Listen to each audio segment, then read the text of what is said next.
Vous savez, sur la question de la douleur, la France a eu beaucoup de mal pendant très très longtemps à prendre en compte cela. C'est-à-dire qu'on estimait qu'à partir du moment où on soignait les gens, bah voilà, la douleur était quelque chose qui pouvait arriver, ce n'était pas l'essentiel.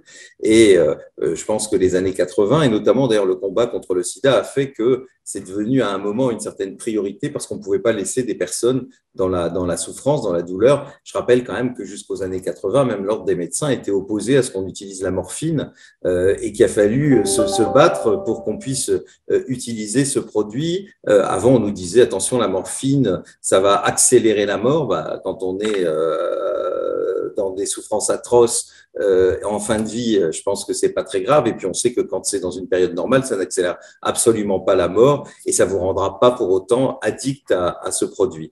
Et donc, heureusement, les institutions ont changé. Maintenant, il y a des plans antidouleurs, mais on sait bien que les moyens ne sont pas toujours à la hauteur, que les personnels de santé, hormis évidemment dans les centres antidouleurs, mais les personnels de santé, les médecins que vous voyez, n'ont pas forcément toutes les clés. Et je crois que ça reste aujourd'hui un défi parce qu'il n'y a aucune raison de souffrir et d'avoir notamment des douleurs physiques.